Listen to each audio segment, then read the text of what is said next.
DoorDash, Uber, and Lyft just might be getting what they deserve, and we're going to talk about it on this segment of the Gig Geezer.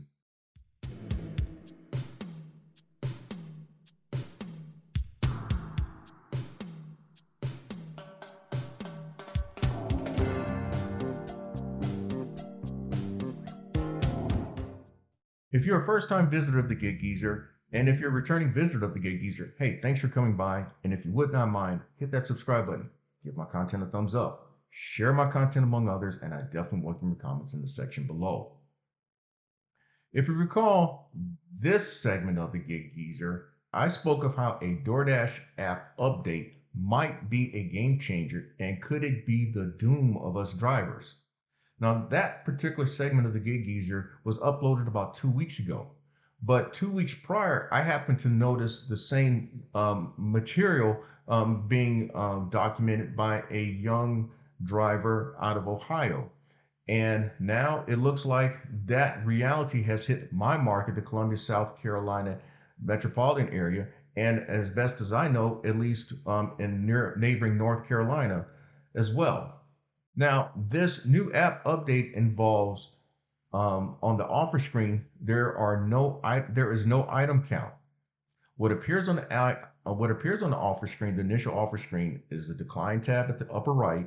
But then when you get below the map, it shows the dollar offer amount with the word guaranteed next to it in bold font. Then there is the total mileage for the actual offer, and then there is the restaurant, and then there's the accept tab with the timer configured inside the accept tab. The next page is the traditional offer, well, at least the information that you'd like to see, the number of items on that offer. Now, I shared in that segment of the Gig Geezer that the item count is important because it helps us anticipate whether the order has a hidden tip, or there may be a unicorn opportunity, or that it may be a large order program opportunity. But I'll share how I fared yesterday evening later in this segment of the Gig Geezer.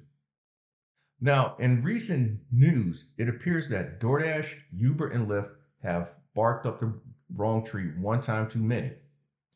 Now, there is the possibility that if the Department of Labor has its way, a proposal that is on deck to go into effect early next year may change how these companies go about doing business.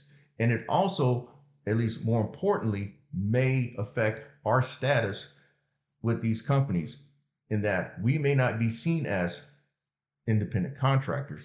We may be viewed as employees. Now, as a result, at least in the financial news, the stocks of those companies, DoorDash, Uber, and Lyft, they went into a downward spiral on average double digits. Here's a hint with that. If investors started taking their money out, it could be one of two things. They see that the shit has hit the wall and that it's time to get your money out and wait and see what happens.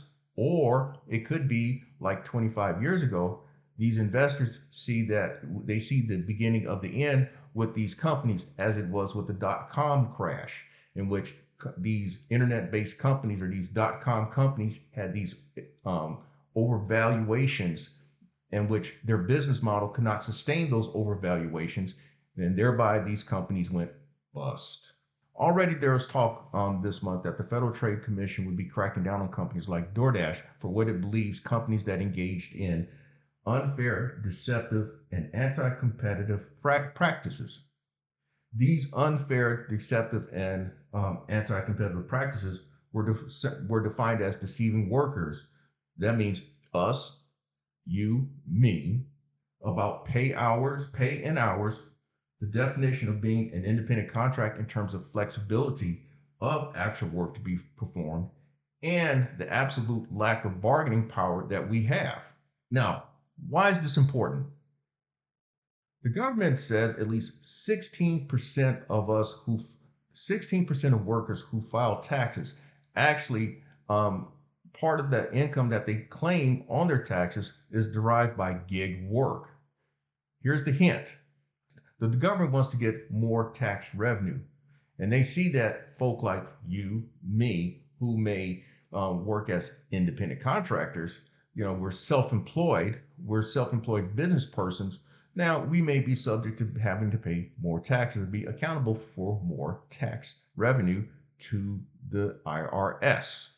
I intentionally segued into this particular piece of this segment of the Gig Geezer as I'm out here doing my gig hustle today, Thursday morning, October 13, 2022.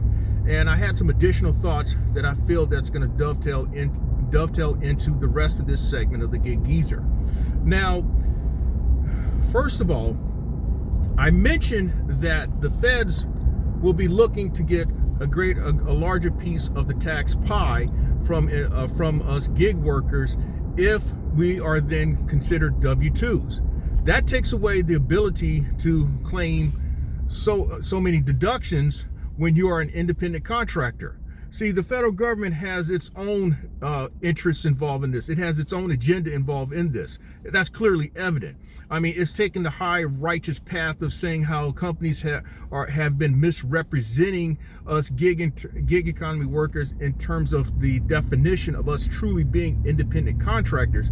But the federal government recognizes that nearly a significant portion of the workforce today is comprised by gig economy workers.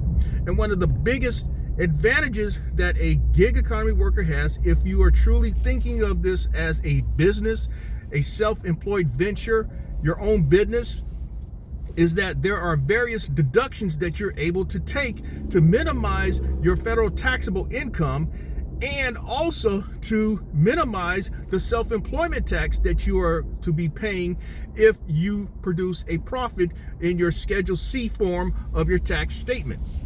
Now, the other thought that I am going to say before segueing back into this main segment of the Gig Geezer is that these companies have brought this shit upon themselves. Now, had companies like DoorDash, had companies like Uber, had companies like Lyft, perhaps like gave us upfront what we are to make with tips, anticipated tips included, somewhat similar to what Uber Eats does now, and instead of fucking with our minds by, for example, with DoorDash 3 years ago, if you were to qualify for any peak pay money, you had to accept and complete 80% of your orders that came across your screen to even qualify for that $1, $2, or $3, or whatever that amount was. Had companies like DoorDash, Uber Eats, Lyft not fucked with people's earnings, for example, like with Uber and Lyft, particularly Uber. I'll give you a good example. Drivers look forward to, like in the Columbia market, game day with the South Carolina football program, because when there was the surge multiplier, I mean, you could really make some good money on those rides that would normally go about 5-10 minutes and probably earn you $3-4. We're now making you $20 and $30. That's just based on supply and demand. There's a great demand. There may be a small supply of drivers, and therefore you are paid accordingly. It's like gas prices. But because customers complained, Uber wanted to keep those customers. They acquiesced and fucked us out of money that we should have earned, especially like on New Year's night. I mean, New Year's night when clock strikes 12 and now everybody's looking to get a ride home to keep from getting a DUI. There were people who were paying $150 and $200 for that ride home that normally would have cost like $10, $15. Well, they bitched and complained to Uber and Lyft about it, and Uber and Lyft would turn around and take away money that you should have earned, claiming that there was this miscalculation and all. And drivers would be pissed off and left out in the process. Then there's DoorDash and Instacart, for example, scamming us out of tips that we should have earned that we never got. And in a recent Gig Geezer segment, I showed how Instacart is still finding inventive ways of keeping money from us in terms of the distance, the proximity bump that we should be getting if the order from the point of the store, and the trip is 30 minutes or more to the drop-off location. Somehow Instacart has found a way to either say, okay, you get the greater of the two, instead of you should get all of it. If there's a heavy order and the estimated trip is 30 minutes more, you should get both instead of one or the other, or neither at all. So these companies have brought it upon themselves with a lot of the shit that they've pulled in order to squeeze money into their pockets, or to find some way into funneling money to show that they're making money to their investors, when in fact their business model may not be sustainable for what they're doing. And the only thing that's keeping them going is the investor money at the expense of you and me. The Federal Trade Commission has says the flexibility that these gigs supposedly have created have also been difficult in defining our status. Now, the question is, are we true 1099s, or are we employees because of these companies' exploitation of us?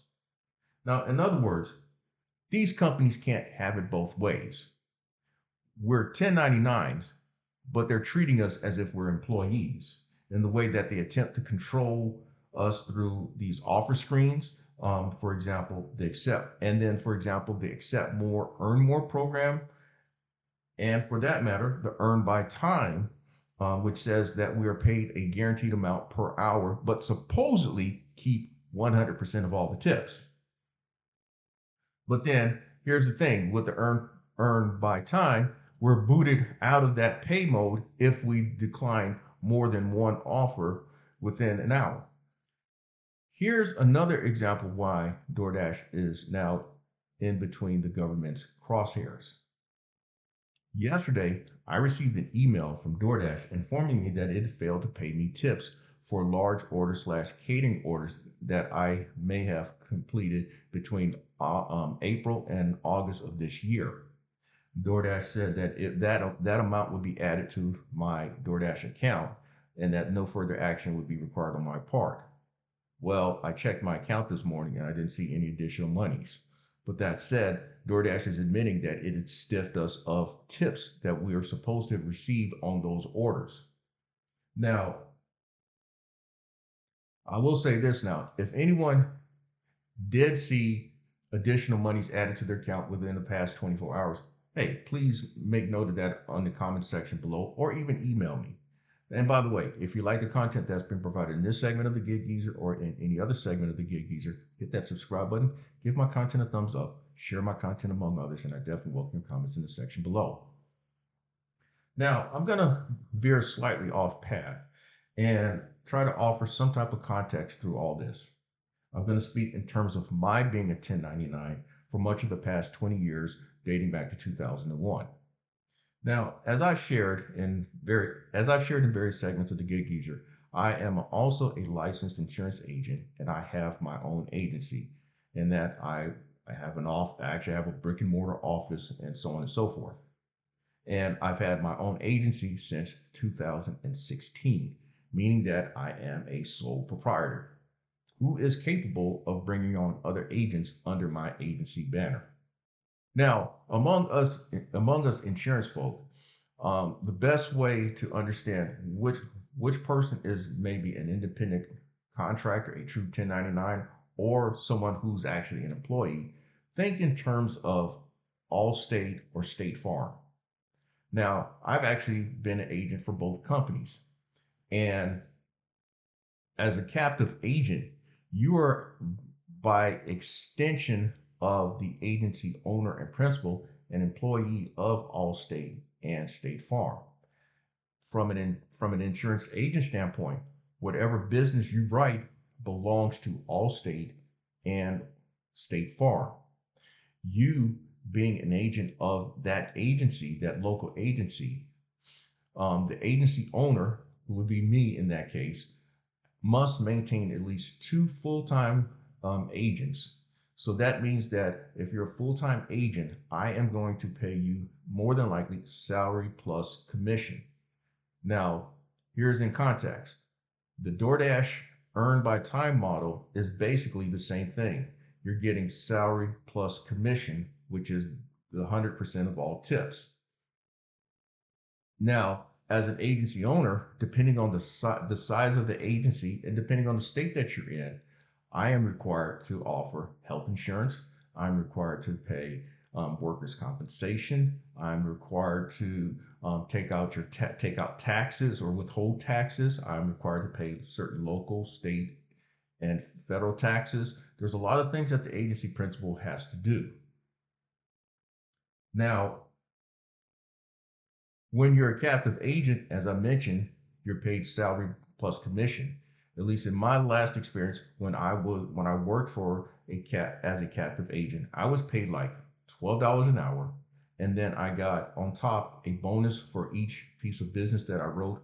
Or in another situation, I got a percentage of the business that I wrote based on me meeting certain qualifying number of policies and or premium written. Now, the most I made at any time as a captive agent, at least for property and casualty companies, it was between 30 and 35,000 a year. Now, when I became an agency owner, or whenever I've worked exclusively as an independent, I made in my best years anywhere between 40 and 45,000. And this is something I tried to show agents whenever I tried to recruit agents to work work with me in my agency.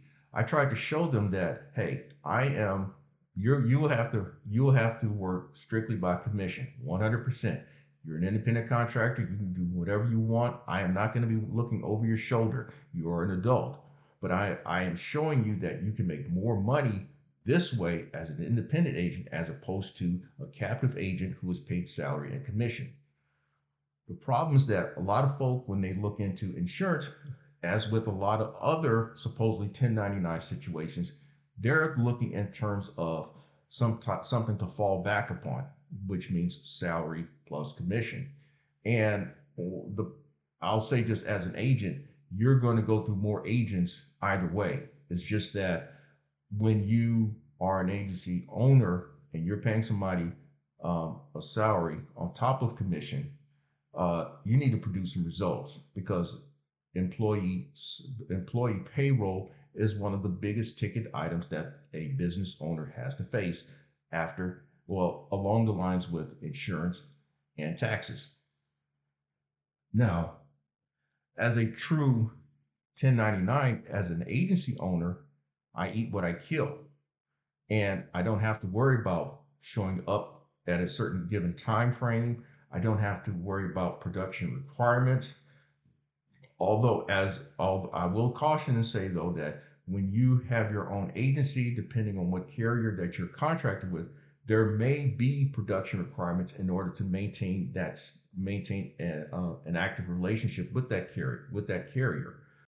Now, one other problem that us agency owners or 1099s deal with is that when you're contracted with companies, what you'll find is that many companies will attract you to be contracted with them by offering a higher commission amount.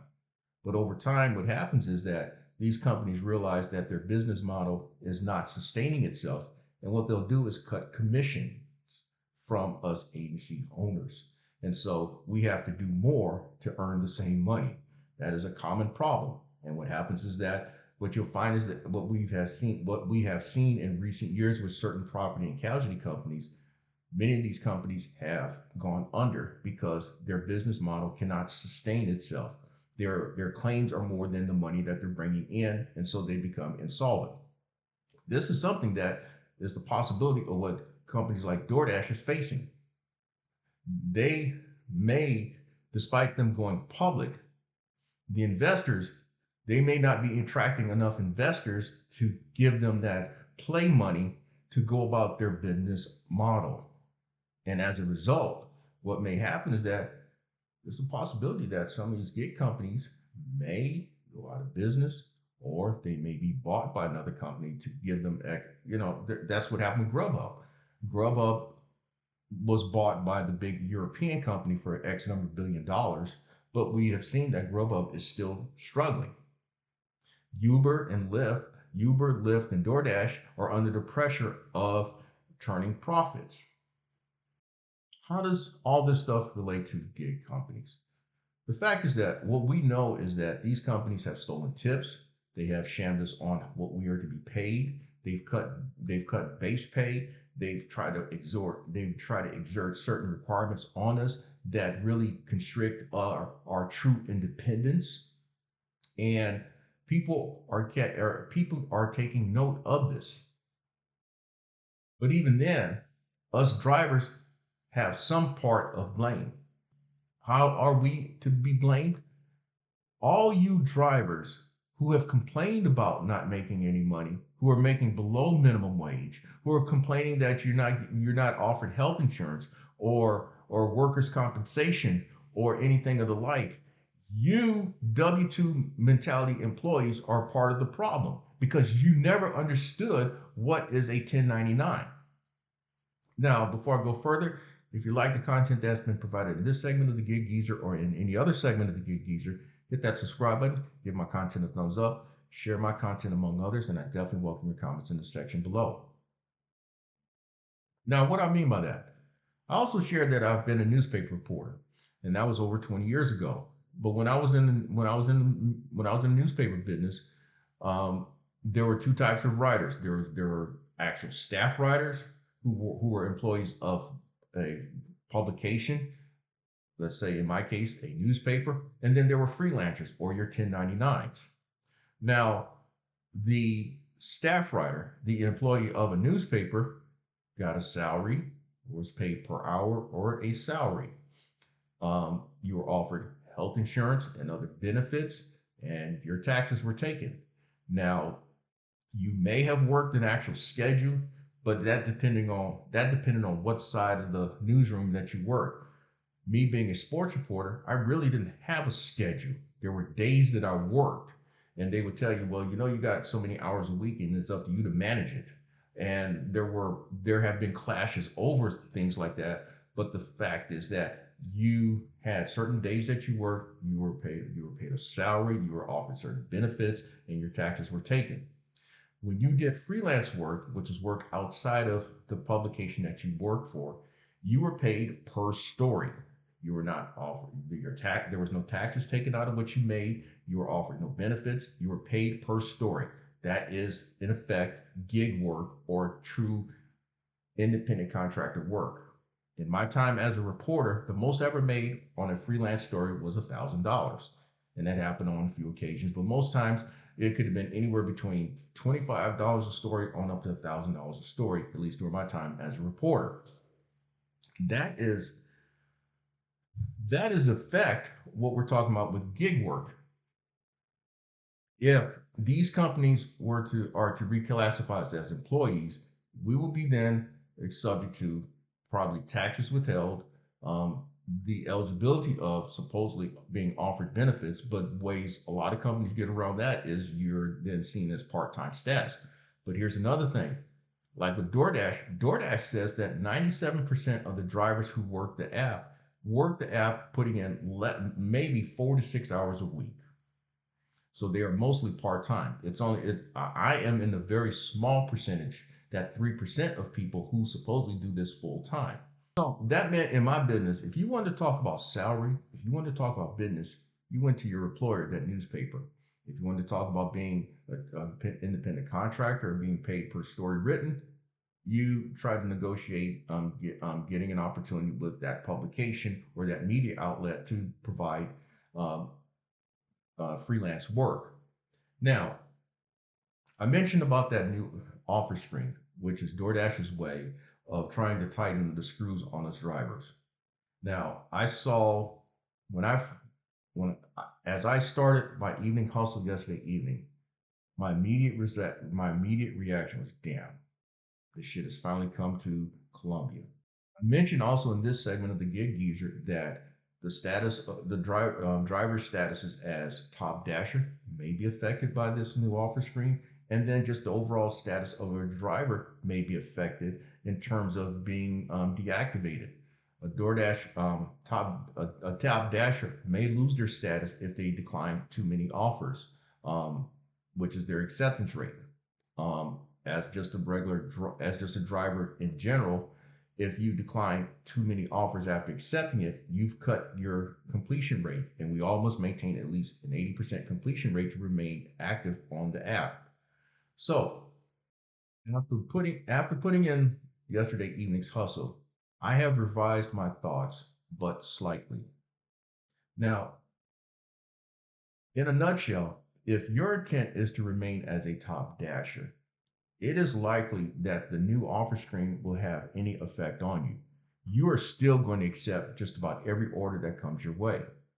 This offer screen is only going to affect you if you're like me, who accept less than 10% of orders, and you're looking for certain order amounts and all. You're looking for certain orders, at least in my case, based on by offer amounts. Um, this new offer screen is going to affect me even more so, because it's going to be hard for me to discern which one may be that offer that is actually a large order program offer or a catering offer, or the order that may have that hidden tip or unicorn tip in it. Um, it's not likely that DoorDash is going to, it's not likely, at least I don't anticipate, but I don't know. It's not likely that DoorDash is going to put in some bold print and with a background behind it saying that, hey, this is a large order program order. We can't presume that DoorDash is going to do something like that. We can't trust DoorDash to do something like that, because we know how DoorDash is. And I say that for Uber, Lyft, Instacart, all of them for that matter. Overall, yesterday evening, I put in 3 hours. I finished that hustle making $72.90, or for you dollars per hour people, $24.30 an hour. I Here's the breakdown of those orders. I made $8.50 on DoorDash, $39.35 on Grubhub, $10.26 on Uber Eats, $15 on Instacart, and that came out to $72.90. Now, specifically with DoorDash, I took screenshots of 58 of 61 orders that came across my screen. And after doing some numbers crunching, the average the average miles to these offers was about 5.64 miles. The average offer amount was $5.83. Now, I mentioned that I completed only one order on the DoorDash app. I actually accepted two. The order that I completed had an offer amount of $8.25, as you see here on this screen. And the number of items that turned out to be on that order was 5. The actual payout on that order was $8.50. The other order that I accepted, as you see here, was for $9. I don't know what the number of items were. Well, the actual number of items on that offer was 3. But I turned it down because I had accepted a stacked Grubhub order that totaled just south of $30, and that's where I ended my hustle last night. Now, the reason why I say that, it's if now, with respect to my strategy, I spent much of last night trying to figure out how I would go about doing things. But the fact is that, since I didn't see many orders worth considering, you can say that I turned down over 95% of the orders that came my way. So there was not a lot to think about when you're seeing orders for $4.50, $5, $6, $3 and change, $2.50. There was nothing to think about. But there was one order early on that did cause me to think for a few additional seconds, and that was this order from El Jimador. It showed 8+ miles, and the offer amount was $12.25. It is possible that that could have been a large order opportunity. Could have been, in terms of actual items on the order, but who knows? But I did not accept that order because it was going to take me out of position to possibly receive other orders. It would not have been worth my time or effort. Based on with Now, you also remember that DoorDash has employed this accept more, earn more pilot program in my market and in many other places. And the biggest selling point is that you would have priority to orders that are, quote, higher paying, and those orders would be averaging at least $1.50 a mile or better. In all, I saw 6 orders that may have met that test. None of those orders were orders that I would have considered accepting anyway. But the questionable thing is that because you don't see the item count, this actually brings into play order offer amounts of $6.50, depending on the merchant depending on the restaurant / merchant. Because at $6.50, there is the possibility that some of these orders may be large order opportunities or orders that have hidden tips or possible unicorns. But for all that said, if DoorDash is required to classify us as employees as opposed to independent contractors, and if it fucks up their business model, the truth be said, DoorDash has only itself to blame. And with that, this is yet another segment of the Gig Geezer. I'm Inwood Lane, and as always, may your grind and may your hustle continue.